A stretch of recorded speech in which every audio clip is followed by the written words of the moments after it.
Well, it's great seeing everybody. I know it's getting closer and closer. We're going to get to see you all and look forward to seeing you all more regularly.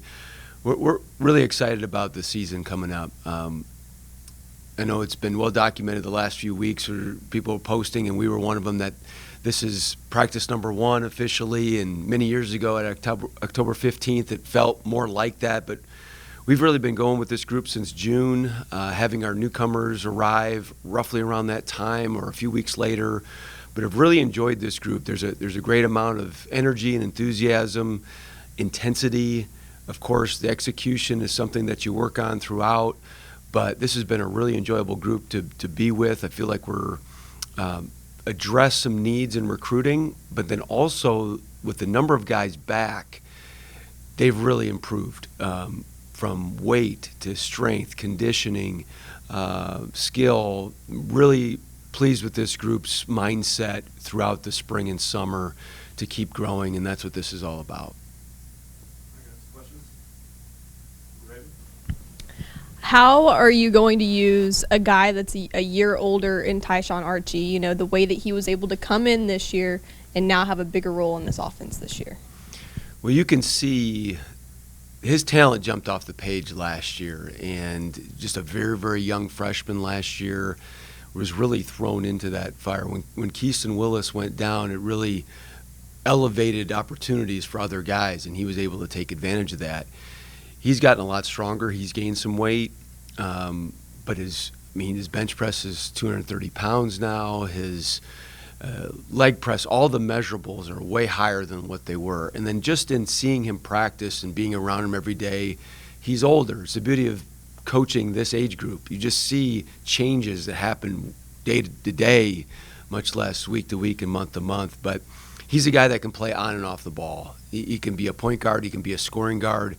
He's got gifted feel. Some things that you look at, you're like, wow, like I can't teach that. He's just got a feel for it. So we think that he can play with a number of different guys, and we're going to need him to distribute. We're going to need him to score, and then we're going to need him to defend and be pesky too. Obviously, I've been in a couple practices now to be able to see them. I feel like the freshman Ian and is it B Nash? Is it Jay Nash? What are we calling him? I don't even know. Bryson Nash. Using guys like that, it seems like, are going to help out, especially Ian with JG's injury right now. Talk about those two freshmen and how they're going to be factoring in as well. Yes, we have two true freshmen, Ian Smykel and Jay Nash, and both of them come in with a number of things that are unique to freshmen. One, physically, they're imposing. I mean, Ian's 250 pounds at 6'8". Jay is 190 pounds at about 6'1" or 2". They come in with some physical tools that make them look much older than they are. But even more so, and more importantly, mentally, they're just very, very tough. They're professional. They're everyday guys. They've got incredible energy and enthusiasm, and they're extremely competitive. We can see both of those guys helping us this year. Ian, as you mentioned, Jared Garcia is still pushing forward in his recovery process from a knee procedure, which could give him some more opportunity early. But both of those guys, we think, can help us. Could talk about, you mentioned Keyston. Obviously, I know it was a huge disappointment last year not being able to have him, but how's he doing? And just talk about how he's doing and what you expect from him this year.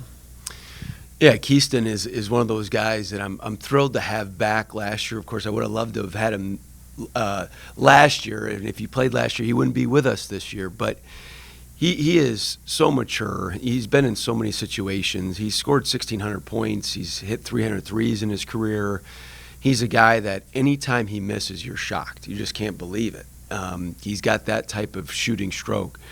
But just from he's an even-keeled guy. Like, he's just kind of the same guy, and he provides that calmness, that poise, but yet plays with a competitive edge too. But that type of shooting we really missed last year, and we're gonna use it every way possible this year to put him in actions, to put him in spacing positions, to see how the team will help.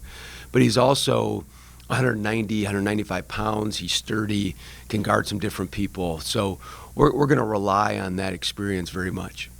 Talk about, obviously, besides Keyston, talk about who you think your top 3 or 4 best three-point shooters will be this year.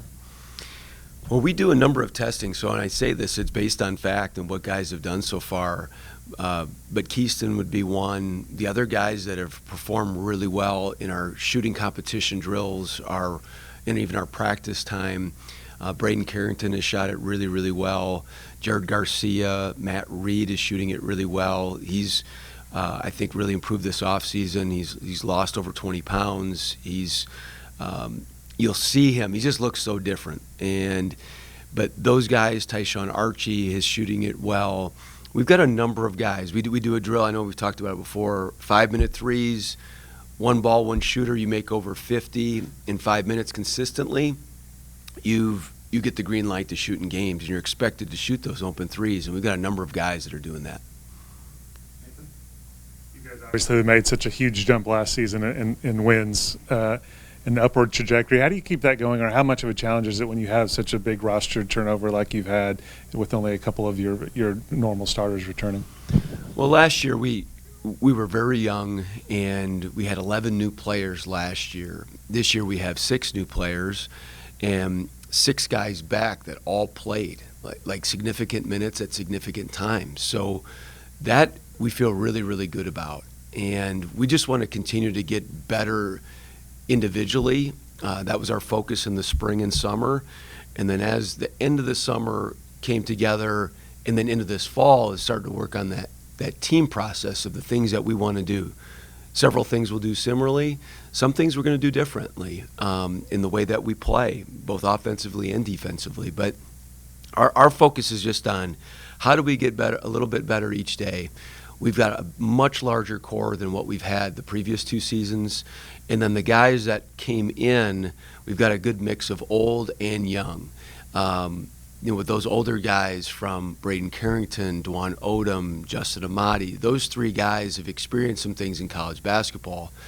We have the 2 freshmen, plus we add Tyler Barron, who's 23 years old, but served in the U.S. Navy for 5 years and doesn't have a ton of experience. We're treating him almost like a freshman in some ways.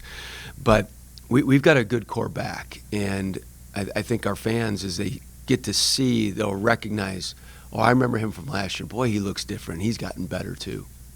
When you lose a guy like Haggerty, there was a high-usage guy, a high-scoring guy. Do you kind of present that as an opportunity for the other guys now to kind of fill that void? Yeah, and it's something that you don't even have to present so much. I think they just feel it. They know it. And last year, PJ was another that benefited from the opportunity that came when we had some injuries. Last year, because we had a little bit of a lack of shooting from the perimeter, we were focused on being a little bit more dribble dominant, trying to get to the paint, trying to get fouled. That was our best way of scoring. We were still able to score 75 points per game, but we want to do it this year with a little bit more inside out, a little bit more side to side movement, and more assisted baskets. That's our goal. Michael, how did the conversation start with the new athletic director about your contract extension? Well, that largely started before Justin arrived with Rick and Brad Carson, but really all those things happened before Justin arrived. So thankful for Rick for bringing me here, number one, and Brad Carson, and then, of course, their confidence in me even before they hired the athletic director. I will say, very impressed with Justin and the staff that he's put together, his vision. Really excited about working with him. What was the process like for Matt Reed going through and losing the 20 pounds? Was that a self-acknowledgement on his part after the season was over last year, or was that kind of pushed upon him, like, if this is where you want to be, this is what you need to look at doing? Yeah, a couple of different things, Pop. I mean, number one, he made some changes through last year, and he got stronger. He started to drop a little weight. He dropped a little bit of weight throughout last year, but in the springtime, and this happens in that jump between freshman and sophomore year. That's why so many will say, like, that's where you see the biggest jump, is just the realization of what this really is and what it's really like. And he made some changes to his diet. he was a worker last year for us. He took that up to another level even with some of the conditioning that he did. Him and Coach Dietz, the work they did was really remarkable. And then it's something that he has stayed with.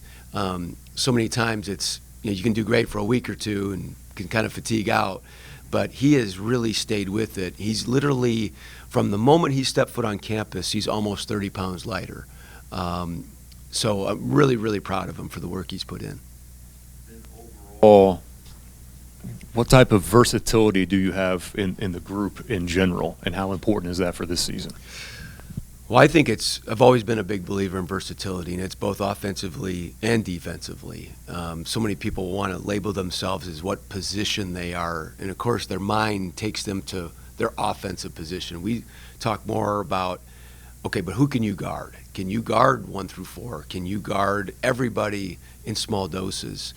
And we like, from a very general description of a roster, to have bookends. Maybe a guy who's pretty small, maybe a guy who's really big, but then a whole lot of guys in between that are a little bit the same. And typically between like 6'3" and 6'7", that are sturdy, are strong, and are tough, and can switch a lot of things. We feel like we've got more of that. Josiah McWright at 6'3" or 4, Braden Carrington at 6'3" or 4, Dwan Odom and Keaston Willis are both 6'2", but about 190 pounds. And then you've got guys like Justin Amati, who's 6'7", and so we just feel like we've got a lot of interchangeable pieces on the defensive end.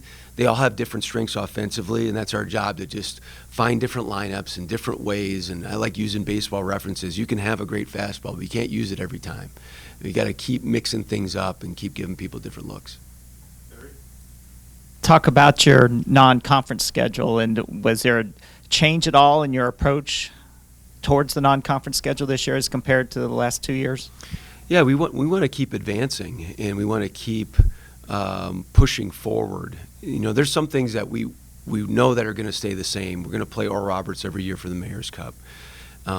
We like playing regional games. We're in year 3 of our Oklahoma State series. We love playing regional games. We signed up for both Missouri State, that's a old Missouri Valley game. Even Little Rock, who took first place in their league last year and predicted to be at the top of their league this year, it's more of a regional game. So we look for those opportunities. But then, we've got 2 Big 12 teams on our schedule. We are playing 2 non-Division I. That was strategic. The Mountain West last year had a record 6 bids in their league. Of their 5 at large, 4 of them played 2 non-Division I's. It's really a play against the net in a way to just look at the numbers of how we do those things. And then within that, in one of our non-Division I games, I do want to highlight, we're going to honor Coach Ken Hayes on November 4th against Northeastern State, where he's in the Hall of Fame at both schools. I think it's a really cool thing to bring him back. I've gotten to know him well. He's just a wonderful man and got such great perspective on the state of Oklahoma in basketball. And we're excited about bringing him and all his former players and staff members back. So we're also playing 3 total neutral site games. And that was something that also, in looking at the net and just for a way for us to keep pushing forward. So yes, very strategic in the way we scheduled. We can't get everything that we want. The other team has to agree to playing too. It took some time for us to get that schedule out, but we're pleased with the end result. What's it been like having Conroy and Little Conroy on the basketball court this year? So Raven's referring to is Cal Conroy's a freshman walk-on on our team, and he's this is year 10 that Coach Conroy's been on our staff, and of course him and I were college teammates, and but having seen Cal from a young man to still an older young man, but as a freshman in our program, and he's just a great kid and a great part of our team, and it's fun having he's a part of family, as is all the children on our staff. To see them grow up, it's been really cool for us. We've had a lot of continuity within our coaches, and being a part of each other's lives is a cool part of this whole thing.